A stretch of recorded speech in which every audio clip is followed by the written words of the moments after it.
Clifford Walker, a Portland native born in 1943, shares his life story. He discusses his upbringing in Portland's Eastside, attending Jefferson High School, and the racial discrimination he faced in a predominantly white community. Clifford reflects on his family's history, including his father's activism as a Portland politician advocating for public accommodations for people of color. Clifford also shares memories from his time in the Air Force as a military policeman and discusses racial tensions within the military. My name is Clifford Walker. I was born in 1943 in Portland, Oregon, at a hospital called Emanuel Hospital. And Emanuel Hospital is a popular Portland hospital on the east side.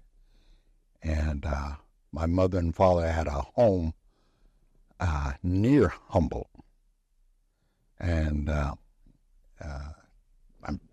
been there most all of my life, living in that area and the east side where my parents settled in probably 1936.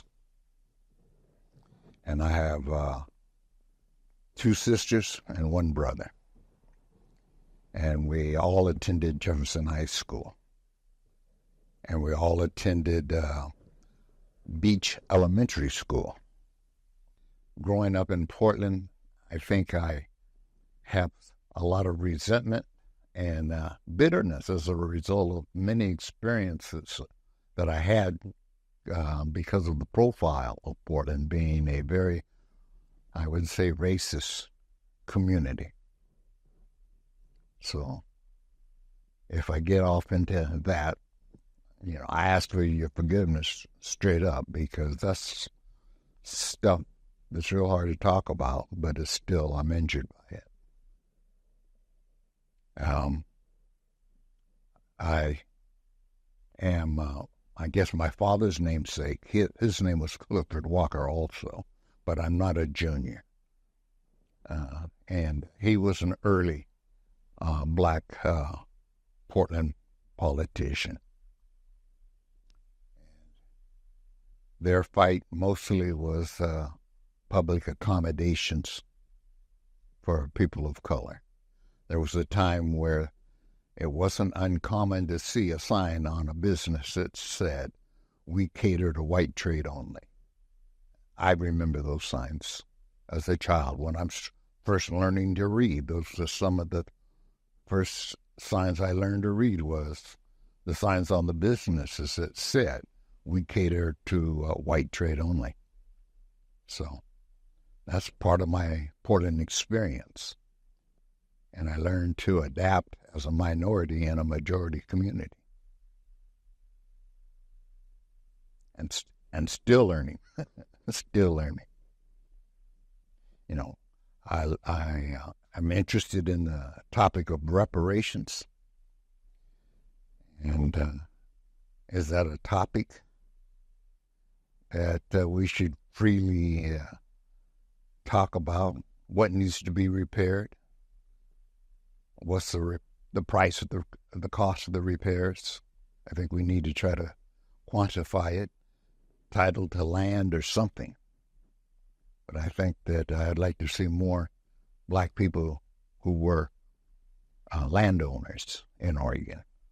I think that's a very, very, very small group of people, and we just need to increase that number.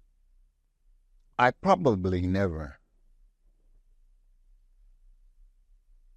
understood that I was a black student.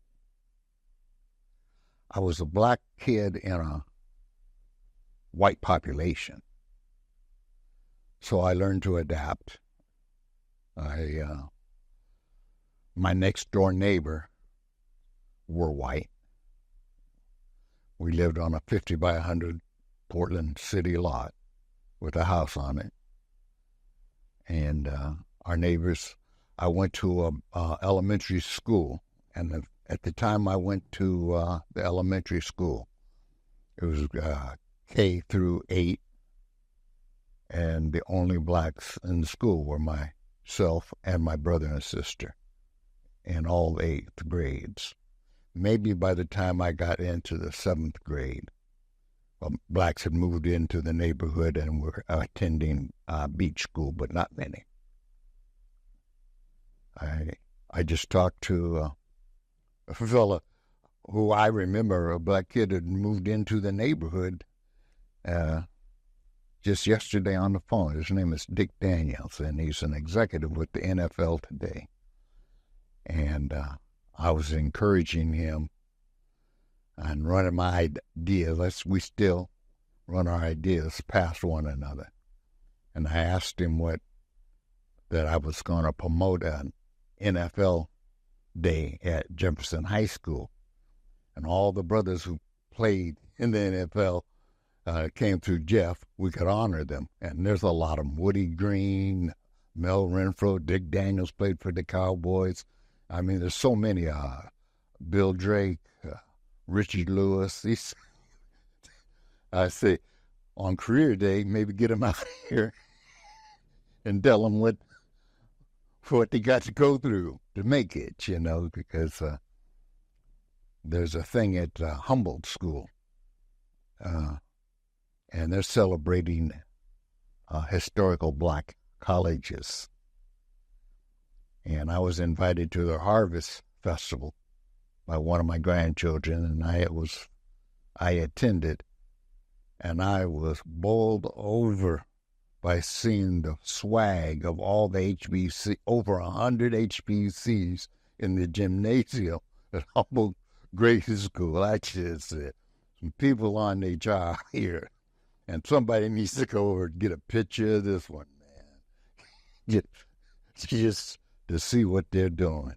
There's some people in charge doing some beautiful things. I didn't even know what HBC was. And my father attended Langston in Oklahoma, so I was familiar with. There was such a thing as segregated black schools, but I didn't experience that in Portland. Maybe Jefferson High School had the largest African-American population of students, and it was a mighty experience. You look at the record books at Jefferson High School, and you realize that small black population of people from Portland, they were taking it to the top. And it makes you proud. It makes you really proud. And these are just the kids on the street. And here we have an opportunity to share our history, teach our history. We have NFL Hall of Famers. That's almost like it. Top of the pyramid. They attended Boise School. You talk about family. I think family was probably the closest thing, what I remember most about growing up, how protective family was and how they tried to keep me on the right track and try to represent and give me a sense of value. And I was coming mostly from family stories. There's a story I'm curious about my grandfather. They tell me he was from Bogalusa, Louisiana. He worked in the sawmill. Some went down on the sawmill, and they encouraged him to get out of town in a hurry and don't look back. He caught the first train smoking. Train went on strike in Tucson, Arizona. And he was on his way to Oregon on the train. I don't know what he knew about. Oregon was always a dream in our family. It was my mother grew up in Arizona. My father grew up in Oklahoma. And they saw a movie while they were courting one another. And I think it was shot in Oregon. And it was so idyllic. It captured the imagination of these two kids. And they said, let's go to Oregon and make our nest in Oregon and build a family. And here I am. They didn't know what they were going to get into, but they dealt with it. And as you can see, it's 34 generations later. We're still here. So I'm what I call my Columbia Basin Brown. I grew up, I'm an indigenous Pacific Northwestern. So, and I'm interested in Pacific Northwest African American history. And it goes way back. It goes way back with the Hudson Bay Company, seafaring men, world travelers, explorers. Black people have been in Oregon for so long. And I hope, one of my dreams is that we will recognize their presence and have a promontory point on the ocean or something, so we can say, remember Ben York with the Lewis and Clark expedition, man. He was out here, and I know what he was dreaming about. He was thinking about getting back to Virginia with bringing his wife and kids out here and settling. You know, so where those dreams come true. So we have our ancestors to thank for dreaming. Well, my father worked with the railroad. And that was his ticket out here. He ran on a train service, the train between Chicago and Portland. There were two trains going to the city of Portland and Portland Rose.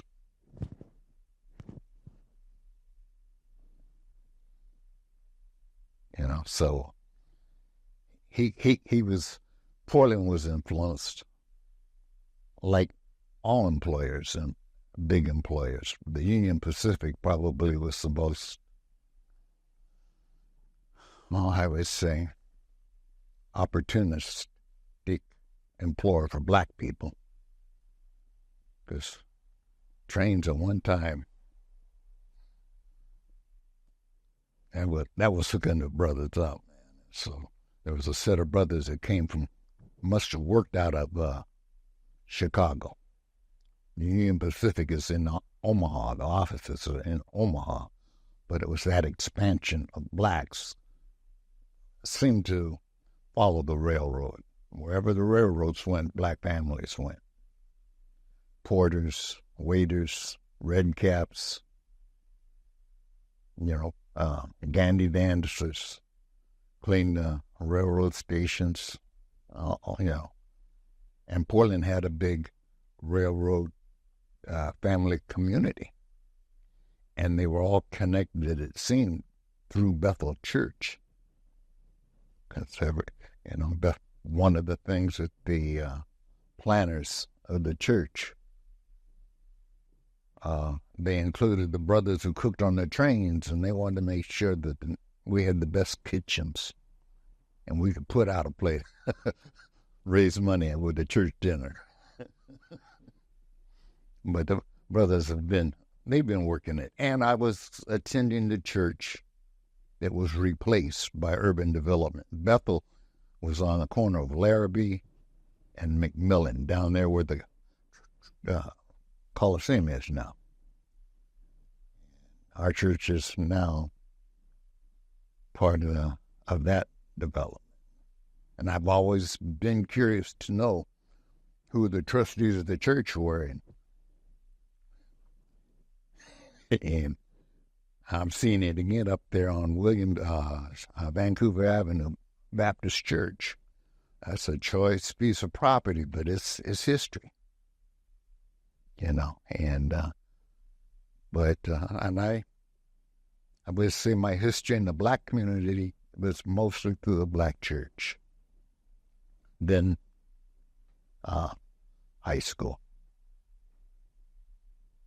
But it's been good, wonderful people, man. I mean, remarkable people. I'm just beginning to understand how much genius was in this city at one time, man. And Oregon was the only state in the Union, maybe, that wrote in its constitution, blacks need not apply. It was against the law for a black person to stay overnight, constitutionally, in Oregon. They didn't want slavery here, but they didn't want a black person here either, a free black person. And we're still dealing with some of those old traditions where blacks, I would say, still feel almost like foreigners in Oregon. And that shouldn't be at all. Because they, like I say, they came out with Lewis and Clark. They should have some of the best river property, lakefront property, beach property. And I can only imagine there might be a couple families on the Oregon coast. But that's my imagination. I don't know for sure that if there's such thing as black families or black resorts or black places where people are expected to feel comfortable. And Oregon should be a place for that. They just gave a forest away to the University of Oregon State University, Elliott Forest. Maybe they put some forest land in a reparation package for us. If we could have built Disneyland in a forest in Oregon as a part of our reparations package. You know, it'd be nice. I graduated from Jefferson High School in 1961. I was 17 years old. I think I was anxious just to see what the world was about, and the only way for me to do that I could figure out was to join the service, because they were offering training, travel, and they were selling it. You see a brother in the Air Force outfit in Greece, and you could imagine you could go join the Air Force and hope you get assigned to Greece or Germany or anywhere, man. It opened up the possibilities, and I took advantage of it. And I can recall that I don't think I was in the service a month before I got a letter from home that all three of my running partners had been picked up on something. And we had planned to all go in together. We wanted to get our summer run out. We wanted to have some fun. And I was in a hurry to go. I just that close. I don't know what it was, but you're running tight. You know, there was four of us that kind of through athleticism and track and all of that. We would when you could buy gasoline for 13 cents a gallon. The brother who was most industrious could keep his car going. Boy, we get 13 cents a gallon. We could ride all night long for 50 cents worth of gasoline. But those were the days. 2 years, 9 months and 11 days. And I was stationed in Oregon in an Air Force post station in the Willamette Valley up in the Coast Mountains. NORAD, North American Air Defense. And I was trained to be a policeman. I didn't want to be a policeman. I protested my training, but I learned I was in the military, and unless I wanted to be assigned to Leavenworth, I better follow my orders. And I do know brothers who walked away from their jobs and went to Leavenworth, who I went to high school with, and I know, and that they were the best people in the world, and ended up in Leavenworth because they couldn't take those racist orders. And it hurts. You know, I mean, I guess I'm carrying some of those scars. You know, but we have stories. We hope that we can tell stories in a meaningful way and they have purpose. They have a moral point, history, facts. Be credible. Whatever it is, be credible, because we need credible witnesses. Believable. As a veteran, I encourage all veterans to keep on doing what we always do. Fight. I mean, that's what we were trained to do. That's what we do well. And there's a lot of reward in presenting a good fight. That when I was a military policeman, I didn't want to be a policeman, but in the military, you do what you're told. That's it. So I went to the Air Force Police Academy, and I trained. It was a coursework. I don't know how many weeks it was. And I was certified, and then I was sent to a base in Oregon. And when you show up at a base, you're going to meet a lot of black people you didn't even know existed in the world. And they're coming from Cleveland, Ohio, and Philadelphia, and L.A. All the brothers show up on these bases, man. It's a quick fix. Bragging rights, but you don't want to be, and you sleep kind of in segregated situations, and you eat in a segregated manner. And our career field's pretty segregated. A lot of cooks and a lot of policemen. And as a policeman, I didn't like being a policeman because I didn't like answering police calls. And if there was a ruckus or a fight somewhere, policemen were supposed to be the first one down there to find out who's going to break it up and bring somebody in. And anytime there were two black soldiers fighting, they'd send a black policeman in. And sometimes I go into a situation and have to try to figure out how to deal with it. And I don't know these brothers. I know that the last thing they need is, for me as a policeman, to write them up. And I would announce to the brothers that somebody had blown the whistle on them. I was down there to find out what was going on. They wanted me to take somebody in. But I would like to be able to put in my report that by the time I got down here, man, everybody was happy. Everybody was getting along. And if you agree with that, I can go with it. So I did my little part. And brothers, you don't want a police report on you anywhere for nothing. And that's my beef with the city of Portland, the police reports and things in my history.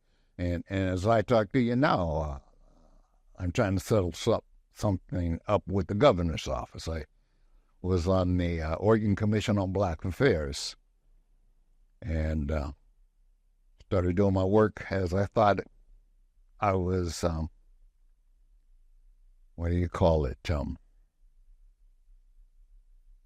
legislated to do. Yes, I started looking into complaints that blacks had in Oregon. And I started seeing that there was one that really concerned me about a black man that walked into a bar in Redmond, Oregon. And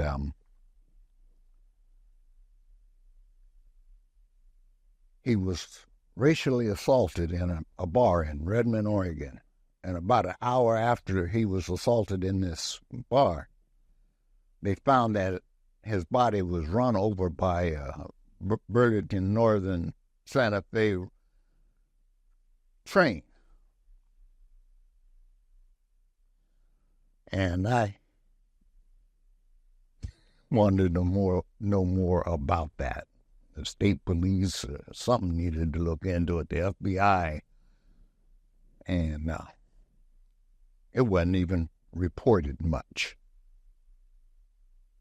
And I just said, we don't even know if it's safe to go in places in Oregon if you haven't been out there. And then we get reports to the Black Commission is looking into brothers are being stretched out on railroad tracks in downtown Redmond. We need to have some senators or something look into this and come up with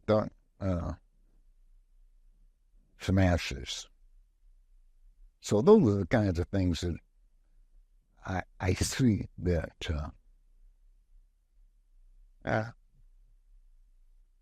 I live in a humble neighborhood, and a lot of us worked hard to legalize marijuana and make it safe. And there's a lot of cannabis dispensaries in the neighborhood offering good jobs, good paying jobs to kids. But when they're being robbed at gunpoint, these stores, and you got grandkids that are being held at gunpoint in your own neighborhood, we got. I don't know why the governor isn't on it looking for whoever they got a description, but they're not looking for them. And I'm concerned. And that's my neighborhood. That's where I live. That's my grandchild. And I'm saying they pull all the stops out, get us to we need to find out who's sticking guns on our kids who are at work, going into a dispensary or a convenience store. Worked at a convenience store. I said that seemed too dangerous.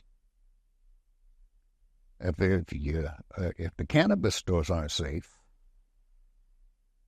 we got our work to do ahead of us as residents, as citizens, as community, and we have to share those stories. We don't even know what's going on. I don't know why the story isn't on the 6 o'clock news, the 8 o'clock news, the 12 o'clock news, Channel 2.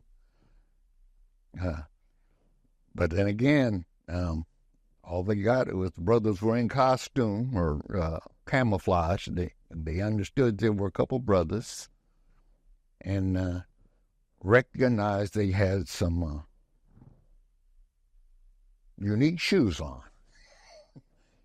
And maybe that's how we got, I don't know, man, because these unique shoes that we have, they're not giving them away.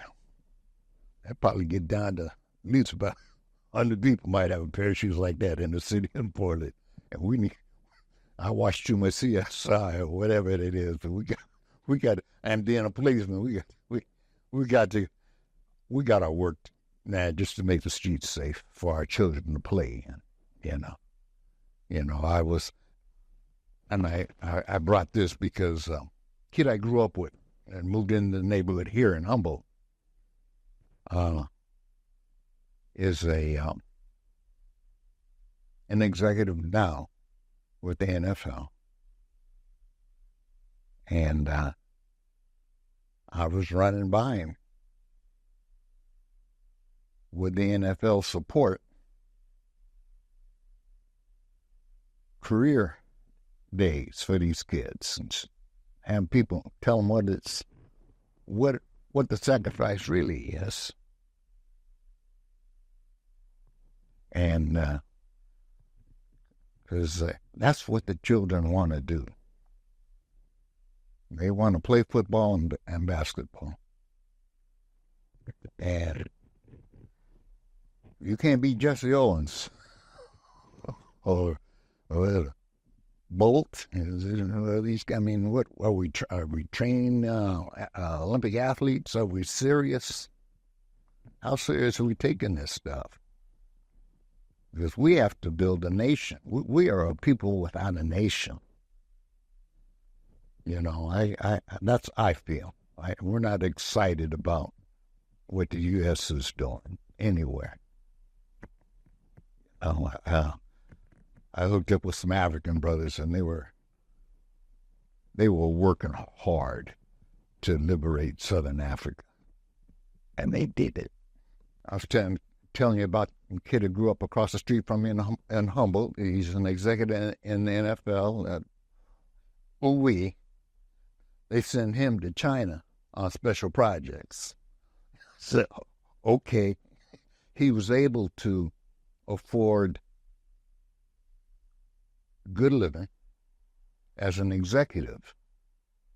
He's telling me, this was 2 days ago, he said, Rudy's son, Rudy's another kid who grew up in the neighborhood and went to Jefferson. He says, he's the president of the Denver Broncos. I said, I know that, man. I said, Digga, I'm going to try to get this straight. Rudy's son, you played with Rudy at Jeff. His son is the president of the Denver Broncos, and I wrote his name down, Damian or something, Leach. Oh, wow. They were telling me that the coach for the Boston Celtics went to Jefferson High School. I'm going, whoa, we got resources. We would hope we have resources. And right now I'm saying, when you realize how much resources we have and just knowledge from the kids that grew up together, ambassadors to the United Nations, Hall of Fame athletes, Heisman Trophy winners, man, I'm running around saying, when I was at Jeff, I was too small to play football. Yeah, I lucked out. They would never give me the ball because nobody wanted the liability of an injury. And I was 75 pounds in high school. And but the kids I grew up with wanted me to be a part of what they were doing. They went to the coach and asked him if I could be the manager of the team. I was the manager of a team at the time when Heisman Trophy winner Terry Baker was the quarterback of the team and Melvin was the left halfback, and he had a brother, Ray, who was a fullback. There. Okay. It's just one of those happenstances of stories, And I talked to Milt 2 days ago. We're still in touch, man. And, I remember him having to choose between the Olympics or going to play for the Cowboys. And that's a tough choice. But a kid that would drive his car out to the bean fields to make money, he earned everything he got, man. Yeah. And those are the stories that are just special. I'm not going to build a pyramid, and I don't, because, man, I'm embarrassed by the fact I can't tell you the names of the brothers who built those pyramids. That was magnificent. I can talk about the Eiffel Tower, but I don't know who those brothers laid those pyramids up. Khufu and Amhotep. I don't know who those brothers, but they put those up there for a reason. And I want to know what the reason was, to be remembered. Remembered for what? I'm saying I got my work cut out, but I know there's some wonderful role models. We all have a book of role models. I'm looking at those brothers that built the pyramid, trying to figure out what was the message other than magnificence. you know that one. They don't have a crane in Oregon. They can lift those bricks. But we're all creatures of a divine and spiritual. We can call it an entity if we want, but we all have a connection to a pretty magnificent opportunity to enjoy life and do good. And I hope that's what we do. Do the best you can and pass it on. Because we're here now, man. and it's fleeting. You know, when you get to be 80 years old, you realize it's fleeting. And, you know, I've been fighting housing. You know, I had an article, my trophies, we have our own trophy cases, and articles that in the Oregonian that says, man gets apology from police chief. And there was a time in Portland, you couldn't walk on the streets in downtown Portland or within the city limits as a black man and not be expected to have the police drop on you and go through your pockets. It was just that bad. And if they were looking for stuff, they could find it. And that's why a third of the brothers, everybody was dirty. I mean, come on. That's what happens when you go to Jefferson High School. You hook up with the Bloods and the Crips. All your friends. You know, it's so insane, man, sometimes. But we just have to look out after one another and spread the love and try to exhibit the things when we want others to enjoy, you know. And I say it's not against the law to smile in Portland. You know, not yet. We still have to take our position on the line and understand our history and understand we're not entitled. Life is a gift. And I think if I could say anything to anybody, if we owe life anything, it's to enjoy it, you know. Thanks for tuning in to Oregon Hidden Legacy. For more information about this podcast, go to OregonHiddenLegacy.org.